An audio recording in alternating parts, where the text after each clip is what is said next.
जय जय रघुवीर समर्थ. श्रीराम जय राम जय जय राम.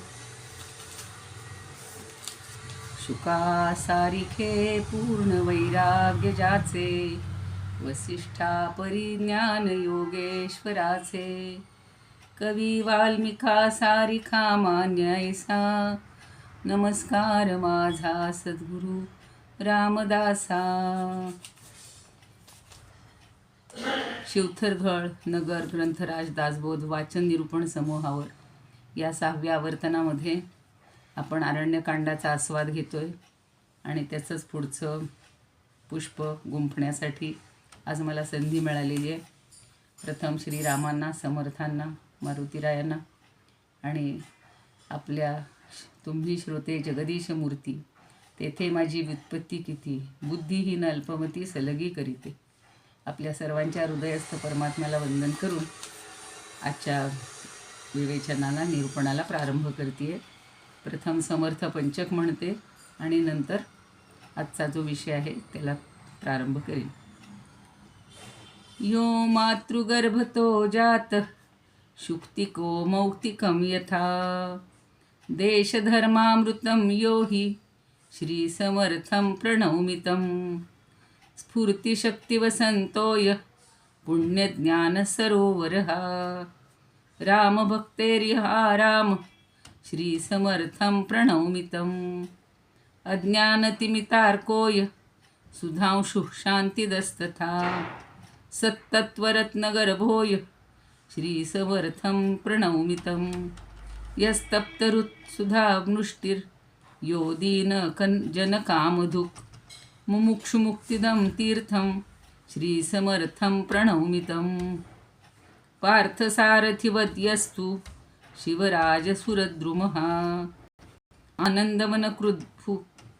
आनन्दवनभूकृद्य श्रीसमर्थं प्रणौमितम्. श्लोकपञ्चकमेतद्य सश्रद्धा भक्तितः पठेत्, आयुरारोग्यमैश्वर्यं भक्तिं मुक्तिं स विन्दति. इति श्रीमत्परमहंस परिव्राजकाचार्य भगवत श्री श्रीधर स्वामी विरचितं श्री समर्थ पंचकम स्तोत्रम संपूर्णम.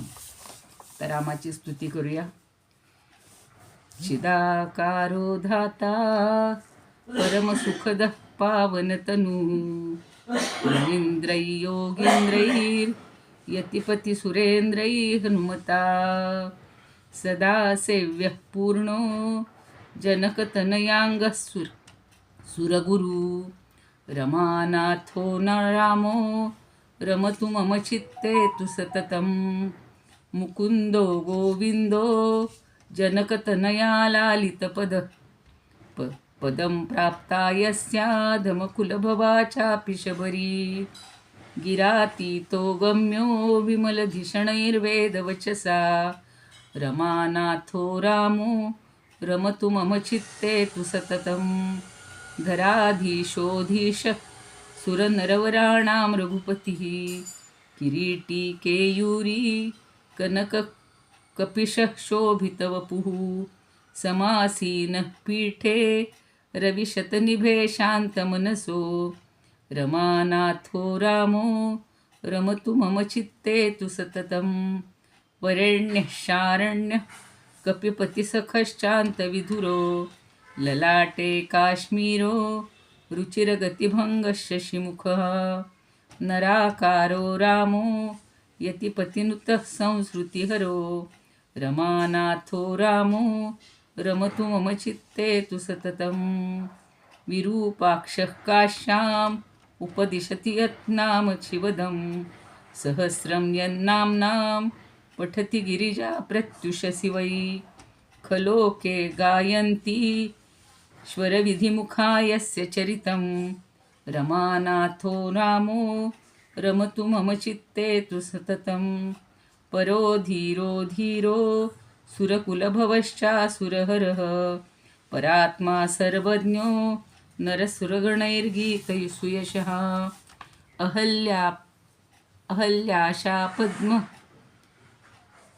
अहल्याशापघ्न शरकररुजुः कौशिकसखो, रमानाथो रामो रमतु मम चित्ते तु सततं ऋषिकेशशौरिर्धरणिधरशायी मधुरिपुर उपेन्द्रो वैकुण्ठो गजरिपुः हरस्तुष्टमनसा बलिध्वंसी वीरो दशरथसुतो नीतिनिपुणो रमानाथो नामो रमतु मम चित्ते तु सततं कविः सौमित्रीड्यः कपटमृगघाती वनचरो रणश्लाघी दान्तो धरणिभरहर्ता सुरनुतः अमानी मानज्ञो निखिलजनपूज्यो हृदिशयो रमानाथो रामो रमतु मम चित्ते तु सततम् इदं रामस्तोत्रं वरममरदासेन रचितं उषःकाले भक्त्या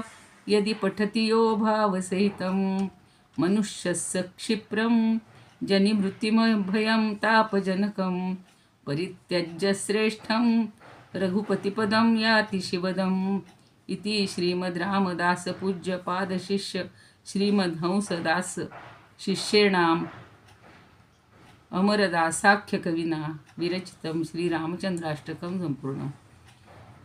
हे जर स्तोत्र आपण वाचलं किंवा रोज ऐकलं तर रघुपतीचं पद आपल्याला शिवद म्हणजे शिवकल्याण करणारं असं पद आपल्याला प्राप्त होतं.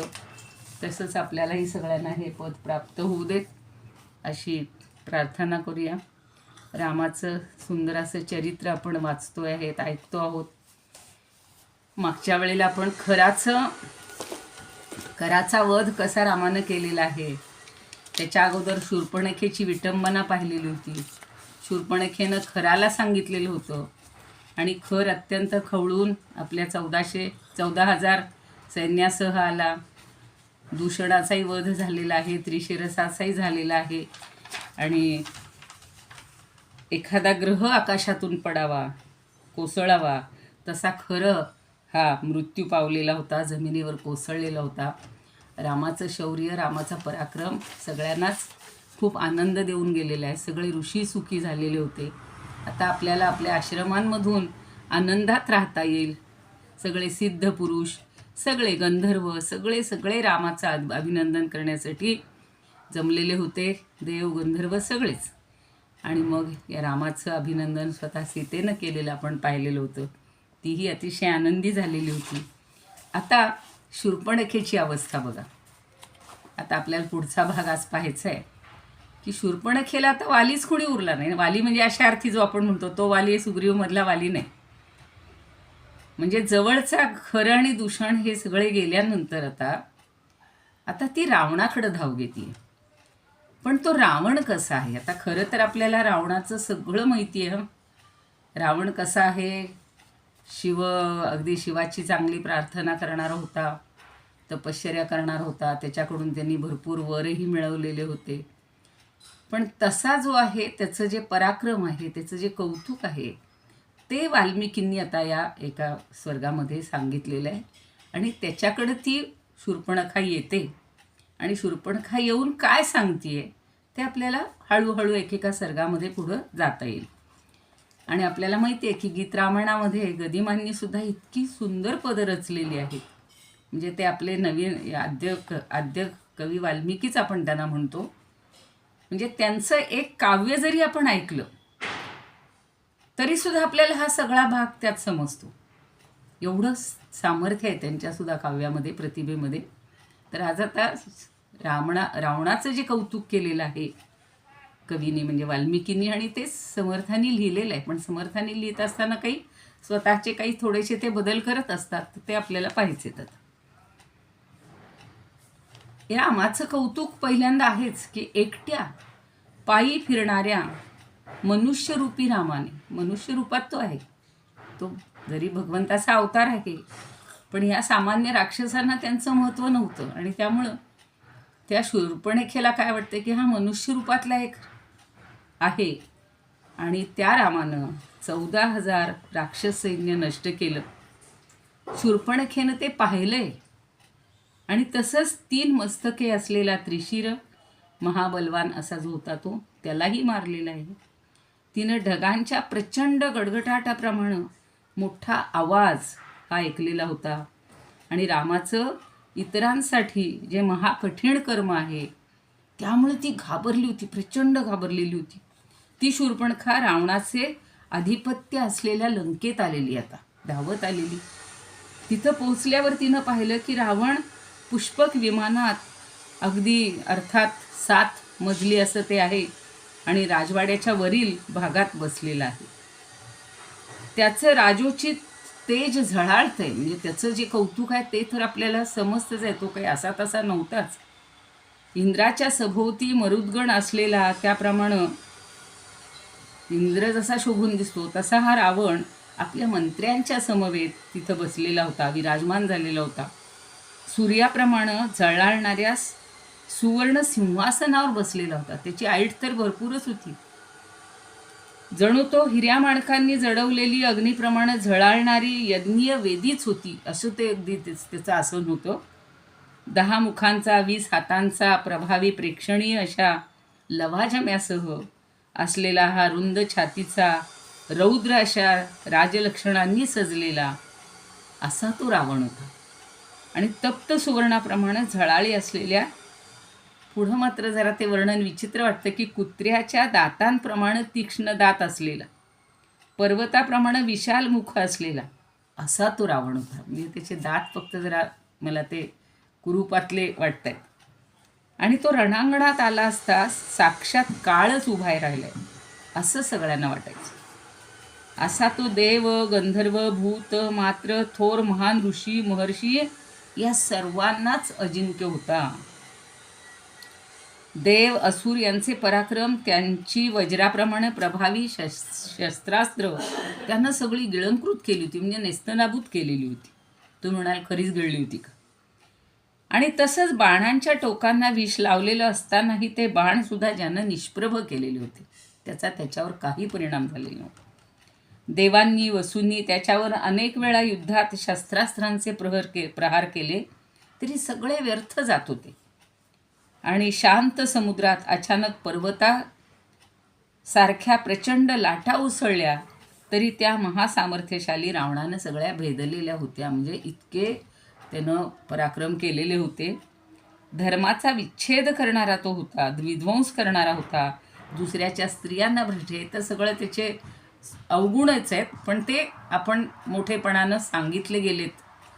म्हणजे वाईटाचं सुद्धा किती वर्णन असू शकतं, किंवा वाईट म्हणून सुद्धा किती तशा अर्थानं श्रेष्ठ असतो. थोर महान ऋषी महर्षींची सगळ्यांची व्रतभंग करणारा होता, सगळ्यांना ठार मारत होता. युद्धात पराक्रमी, तेजस्वी अशा राक्षस, गंधर्व आणि मानव या सर्वांचाच तो पराभव करत होता. म्हणून आता शूर्पणखेनं काही त्याचं वर्णन केलं आहे की ता आणि शूर्पणखा दृष्ट्वा सहस्राणी चतुर्दश हतान्यखेन रामेण मानुषेण पदातिना. जे रामाचं वर्णन होतं ते मला आधी सांगायचं होतं. साददर्श विमानाग्रे रावणं दीप्त तेजसं सहोपविष्टं सचिवै मरुद्भीरिव वासवम. जसा मरुद्गणांसह इंद्र बसतो तसा हा छान सगळ्या त्याच्या अमात्यांसह बसलेला होता. दशास्यं विंशतिभुजम, हे सगळं वर्णन सांगितलं की 10 मुख आणि 20 भुजा. दर्शनीय परिच्छदम विशाळवक्षसं रौद्रं राजलक्षणलक्षितं हंतारंच महर्षीणां रतानांचैव दूषणं उच्छेत्तारंच धर्माणां परदाराभिमर्षिभिः. परदारांचं, स्त्रियांचं हे करणारा असा तो वाईट होता. भोगवती नगरी जिंकून त्यानं वासुकीलाही पूर्वी जिंकलं होतं, म्हणजे पाताळातही त्याची हे होती. तक्षकांच्या सुंदर प्रिय पत्नीचं त्यानं अपहरण केलेलं होतं. त्यानं कैलास पर्वतावर तपश्चर्या करीत असलेल्या श्रेष्ठ अशा वैश्रवण राजाच्या आपल्या सामर्थ्यानं राजाचा पराभव केलेला होता. विविध पशु पक्षी पाणी यांनी गजबजलेल्या राजवाड्यातून त्यानं पुष्पक विमान पळून आणलेलं होतं कुबेराचं.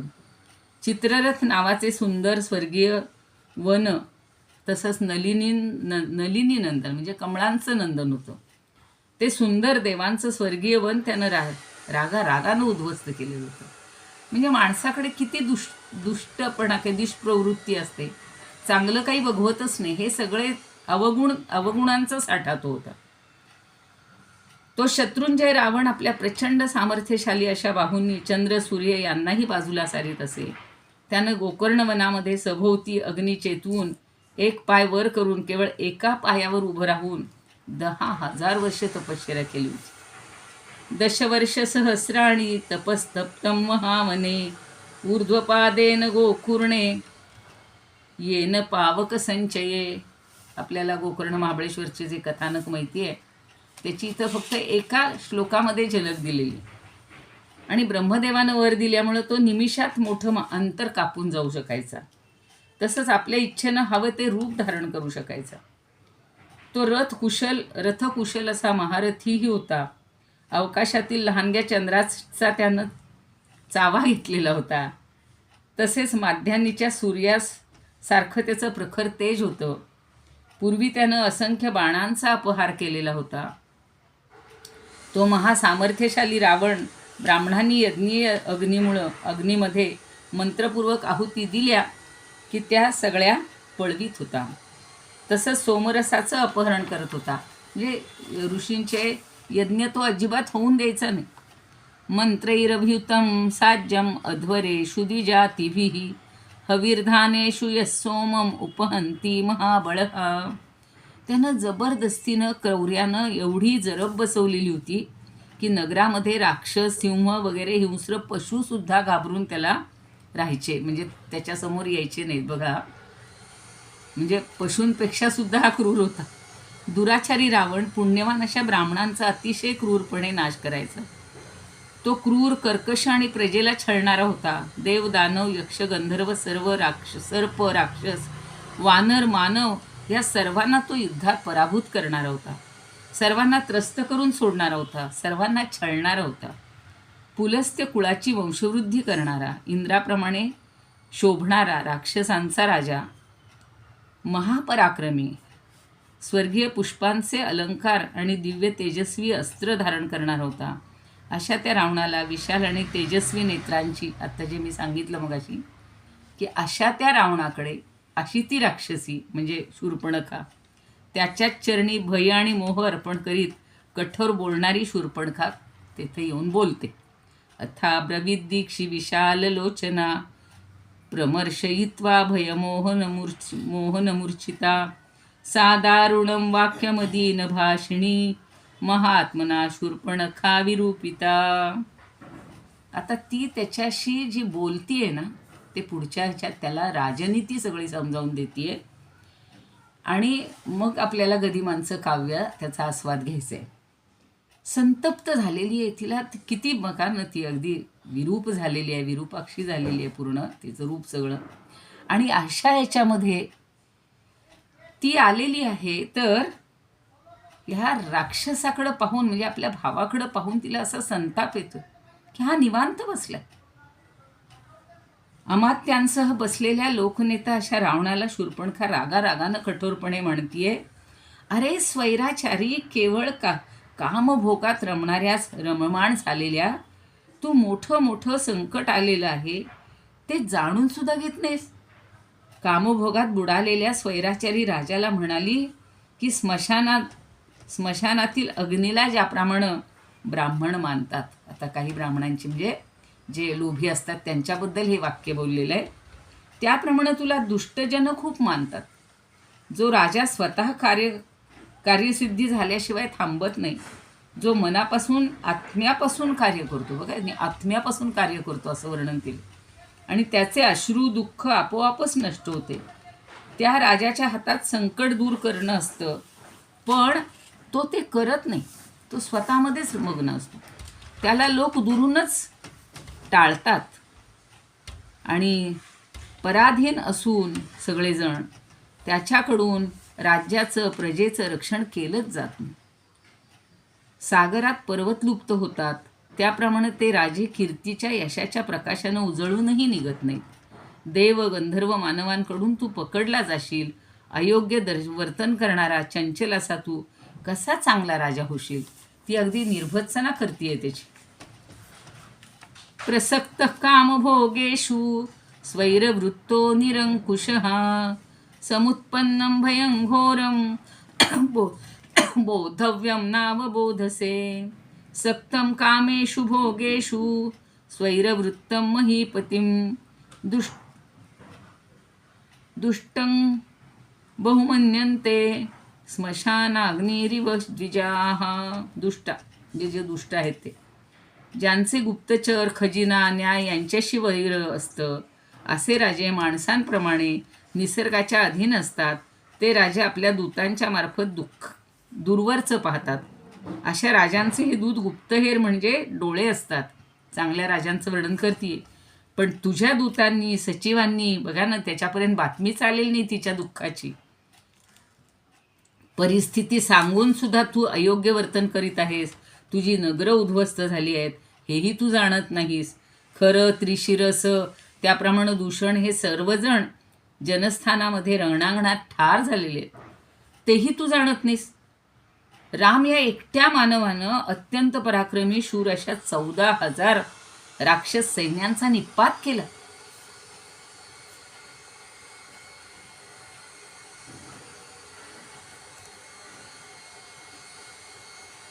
त्यानं ऋषीमुनींना अभय दिलं, त्यानं क्षेमसौख्य दिलं. म्हणजे ऋषीमुनींसाठी तो झटतोय. हे रावणा, तू मात्र परावलंबी, पराधीन, लोभी, उन्मत्त आहेस. आपल्या प्रजेत भय निर्माण झालेले तुला समजतही नाही. पण ते तुला समजलं पाहिजे. तू तर जाणूनही घेत नाहीस. अल्पदाता, उन्मत्त, गर्विष्ठ अशा शक्तिशाली राजाकडं सगळी संकट धावून येतात. अतिशय अहंकारी, अग्राह्य, क्रोधिष्ट अशा खराला रामानं त्या मारलं म्हणतो. मानवानं, ती मानवसारखी म्हणते त्याला. संकटांना घाबरून तू उचित असं कार्यच करत नाहीयेस. त्यामुळे हे वीरा, तू राज्यभ्रष्ट होऊन अक्षरशः कसपटा समान क्षुद्र होशील. त्याला इतकी बोलती येते. लोकांना वाळलेल्या लाकडाचा, मातीच्या ढेकळाचा, तसेच धुळीचा काहीतरी उपयोग असतो. किती तिला लेखतीये त्याला कमी. परंतु अन्यायी राजांचा काही उपयोग नाही. शुष्कै शृणै भवेत् कार्यम अथलोष्टपांशुभिः न तु राज्यपरिभ्रष्टै कार्यम स्यात् वसुधाधिपैः. अशा राजांचं कुठलंच कार्य होणार नाही असं ती त्याला सांगते. त्याप्रमाणे सामर्थ्यवान असला तरी सुद्धा तो राजा राज्यभ्रष्ट असेल तर तो निरुपयोगी असतो. आणि तो राजा उन्मत्त नसलेला, विनयशील, असा धर्म जाणणारा, जितेंद्रिय असा जर कृतज्ञ असतो, तो चिरकाल राज्यावर विराजमान होतो. म्हणजे चांगले गुण असतील तर त्या राजाला भरपूर काळ राज्य उपभोगायला मिळतं. अप्रमत्तस्तु यो राजा धर्मज्ञं विजितेंद्रियः कृतज्ञो धर्मशीलश्च सराज्ये तिष्ठते चिरम. तो चिरकाल आपल्या राज्यावर बसतो. चर्मचक्षुंनी जरी राजा एक वेळ झोपला तरी त्यानं आणि दूताच्या नेत्ररूपी बरं का चक्षुंनी जागा राहून पाहत असतो. रागाच्या आहारी न जाता सदैव प्रसन्न असतो. चांगल्या राजाची लक्षणंही तिला माहिती आहेत बरं का. तो राजा खरा पृथ्वीपालक राजा होय. तू मात्र रावणा दुर्बुद्ध असून अगदी राक्षसांच्या मोठ्या संहाराची वार्ता, सगळ्या गुणांपासून सगळं तुला कळून सुद्धा तू गुणरहित आहेस. ज्याला आपल्या दूतांकडून समजत नाही, इतके प्रकार घडलेत, एवढे विध्वंस झाले, तेही तुला कळत नाही तुझ्या दूतांकडून. आणि सगळ्यांकडून पराभव झालेला तू सहन करतोस. त्याला कशाचीही देशकालाची, परिस्थितीची कशाचंच भान नाही आहे. गुणदोषांचा निर्णय करण्यात ज्याची बुद्धी अपुरी पडते, अयोग्य ठरते, त्याचे राज्य दीर्घकाळ टिकत नाही, लवकर नष्ट होते. अशा प्रकारे सगळं तिच्याकडून रावणाचं सगळे दोष कथन केले गेलेत. आणि तेव्हा काळावरही नियंत्रण असणारा रावण आता विचार करायला लागला. इतकी ती कठोर बोललेली आहे, इतकी बोललेली आहे त्याला लागून. तेव्हा धनानं, गर्वानं, सामर्थ्यानं युक्त असा तो रावण आता बराच काळ विचार करत राहिलेला आहे. पुढं ती अशी सगळी त्याला अजूनही राजनीती सांगते. खूप रडतीये, खूप वाईट वाटते तिला. आणि तिचं वर्णन ऐकल्यानंतर रावण आता रागानं बेभान झालेलं. त्या काळच्या युद्धनीतीनुसार रामाची आपल्या शत्रूची सर्व माहिती तो आता जाणून घेतो. त्याची शस्त्रास्त्रे, त्याचं सामर्थ्य, त्याची शस्त्र म्हणजे सगळी जी काय म्हणायचं शक्तिस्थानं जी आहेत ती सगळी शूर्पणखेला आता विचारतो. म्हणजे आता ती एवढी चिडून आलेली आहे आणि आता त्यालाही कळलं की आपली खरंच चूक झालेली. इरेला पडलेली स्त्री किती घातकी असू शकते हे त्या म्हणजे सर्गातील शूर्पणखेचं जे बोलणं होतं, कावेबाज संभाषण झालेलं आहे त्याच्यातून आपल्याला दिसतं. आणि राम कसा आहे या रावणाच्या सगळ्या ह्याच्यावर प्रश्नावर तो आता कसा आहे हे ती आता त्याला सगळं सांगणार आहे. रामाचं वर्णन ती आता करणार आहे. अजूनही अतिशय दीनवाणीपणानं रडत होती, कठोर शब्द बोलत होती आणि अमात्यासह विराजमान असलेला रावण रागानं बेभान झालेला आहे आणि तिला विचारतो, काय तो राम? कोण तो राम? काय तो राम? कसा तो राम? त्याचं शौर्य कसं आहे? काय त्याचा पराक्रम आहे? आणि या कठीण आणि घनदाट अशा दंडकारण्यात तो कसा आला? कशासाठी आला? त्या रामाने एवढं राक्षस मारले म्हणजे त्याला आता एकदम शॉकच झालेला आहे. खराला, दूषणाला आणि त्रिशीर्षाला मारलं. या रामाची शस्त्रास्त्र तरी काय आहेत? आता त्याला सगळे प्रश्न पडलेत बरं का. कथम राम कुतो राम किं वीर किं पराक्रम कथंच दंडकारण्य प्रविष्टो वै सुदुर्धरम आयुधं किंच रामस्य निहतो येन राक्षसाः खरश्च निहतो येन दूषणास्त्रिशिरास्तथा. असं त्या रावणानं विचारल्यानंतर रागानं बेभान झालेली ती शूर्पणखा त्याला जसंच्या तसं सगळं वर्णन करते. ते जे युद्ध झाले ना, आता आपण मागच्या वेळेला ऐकलंय पण आता तिच्या मुखातून ऐकायचंय. आणि ती सगळं वर्णन सांगायला लागली की हे दीर्घ बाहू, विशाल नेत्र, रामाचं वर्णन आहे ना आजानुबाहू, ते सगळं ती त्याला सांगते. विशाल नेत्र असलेला, श्यामलवर्णी, वल्कल नेसलेला, कंदर्पा समान दिसणारा तो दशरथ पुत्र आहे. इंद्राच्या धनुष्याप्रमाणे तेजस्वी धनुष्य असलेला आहे आणि सुवर्णाप्रमाणे तेजस्वी बाण सोडणारा आहे. भयंकर अशा विषारी सर्पाप्रमाणे त्याचे बाण असतात. मोठमोठी भयंकर आवाज करणारे बाण तो सोडत असतो आणि धनुष्याची प्रत्यंचा जर त्यानं ओढली तर भयंकर टणत्कार रणांगणावर मी पाहिले आहेत, ऐकले आहेत. आपल्या बाणाच्या वर्षावात तो शत्रुसैन्य सहजतया ठार करतो. ज्याप्रमाणे इंद्रप्रेरित मेघांच्या द्वारा पाडलेल्या गारांच्या वृष्टीनं असा म्हणजे वृष्टी मोठी होत असते, उत्तम सगळी शेती नष्ट करून टाकते, त्याप्रमाणे तो राघव आपल्या बाणांच्या वर्षावानं शत्रुसैन्य सहजगत्या ठार करतो, नष्ट करतो. त्या एकट्या थोर महात्म्यानं 14,000 अत्यंत पराक्रमी असं राक्षस सैन्य ठार केलं. रणांगणात त्यानं खराला, दूषणाला, त्रिशिरसाला, पुन्हा ती सांगते, त्रिशिरसाला ठार केलं. त्या महात्म्याकडून पराभूत झालेली मी आता तिचा सगळा संताप आहे तो स्वतःच्या बाबतीत आहे. कशी बशी वाचून त्याच्या तावडीतून निसटले रे. आपल्या पराक्रमानं स्त्री हत्या होणं योग्य नव्हे. का सोडले मला ते कारण सांगते की सहसा स्त्रीला मारायचं नाही म्हणून त्यानं मला सोडून दिलेली आहे आणि असं तो राम मानत असल्यामुळं मी वाचले.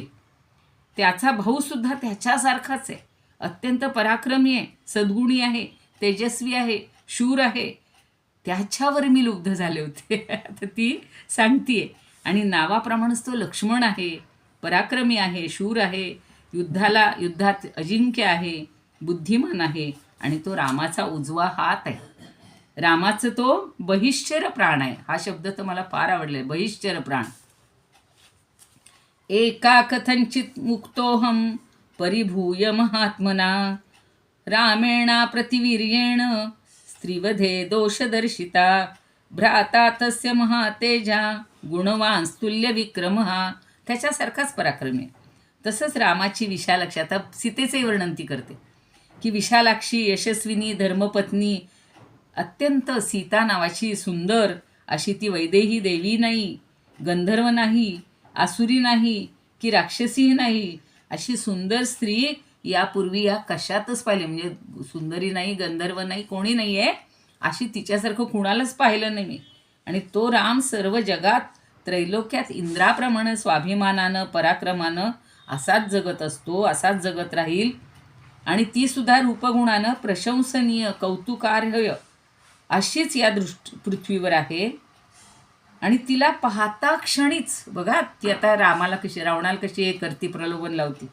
तिला पाहता क्षणीच तीच तुझी पत्नी व्हावी, अनुरूप आहे तुला ती. आणि तू तिला पती म्हणून अनुरूप आहेस. खरोखर सुंदर रक्तवर्णी कमळाप्रमाणे नेत्र असलेली अशी ती आहे. आणि तिला पाहता क्षणीच माझं मन तिच्यावर गेलं.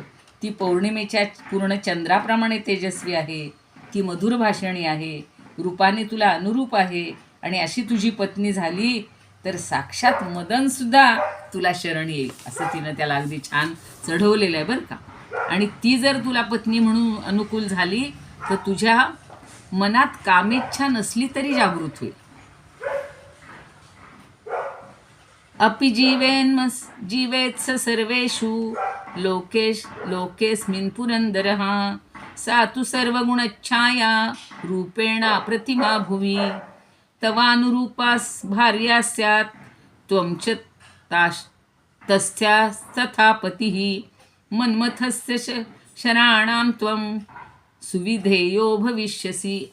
मन्मथाला म्हणजे मदनाला सुद्धा मन्मथ तुझ्या शरांना म्हणजे बाणांना शरण येईल. अरे राक्षसाधिपा, तू सीतेला मिळवण्यासाठी लवकर पाऊल उचल. या दुष्ट रामाच्या आश्रमात जा, त्यांना नष्ट कर, बांधून टाक. तुझ्या बाणांनी त्या सामर्थ्यशाली लक्ष्मणाला ठार केलेलं पाहून आणि आपले स्वामी ठार झालेले आहेत असं पाहिल्यावर किती दुःखानं व्याकुळ झालेली सीता, अनाथ अशी खरोखर तुझ्या आश्रमात येईल किंवा आश्रयाला येईल. आश्रमात नाही, तुझ्या आश्रयाला येईल. आणि हे राक्षसेश्वरा, माझं बोलणं हे तुला पटत असेल तर ताबडतोब निस्संदेह त्या म्हणजे त्या अबलेला आपल्या बळानं पळवून आण. आणि रामाच्या समोर आपल्या बाणांच्या साह्यानं रात्र होण्यापूर्वीच आजच तू हे कर. म्हणतात ना, शुभस्य शीघ्रम, अगदी लवकर जा. आणि त्या खराला दूषणाला ठार झालेलं कळल्यानंतर तर तुझं कर्तव्यच आहे, ते तू ताबडतोब करायला पाहिजे, असं तिनं त्याच्यावर आता अगदी म्हणजे हे केलेलं आहे, प्रवृत्त केलेलं आहे त्याला. खरंच बुद्ध्वा निहतंच दूषणं त्वमात्मकार्यं प्रतिपत्तुमर्हसि हतनाथ सुदुःखार्ता त्वां उपस्य स्थाने हि सा यदि रोचयसे वाक्यं ममेदं राक्षसेश्वर क्रियतां निर्विशंकेन ह्रियता चाबलाबलान्. तिला ताबडतोब पळवून आण. समीक्ष रविणात शरै अजितै हृतहतान. आता त्याला पकडून आण असं ती सांगतीये. आणि मग रावण आता मारीच्याकडे जाण्यापूर्वी आपण म्हणजे आता तो मारीच्याला हे करतोय, आवाहन करतोय, त्याच्याशी बोलणार आहे. तर ते आता शूर्पणखेनं आत्ता वाल्मिकींनी वर्णन केले त्याच्यापेक्षा आपल्याला त्यांनी वर्णन केलेलं गदी माणसं खूपच प्रभावी आहे. बघूया आता ती काय. म्हणजे रामाने 1.5 मुहूर्तात त्या सगळ्या सैन्यासह खरं दूषण त्रिशर आणि 14 सहस्र राक्षसांचा संहार केला. तो पाहून ही राक्षसी लंकेत पळत आली. आणि पळत आल्यानंतर या लंकाधिपती रावण त्याच्यासमोर उभी राहिली. आणि अमात्यांसमक्षच ती रावणाला काय म्हणते ते आपण काव्यातनं ऐकूया.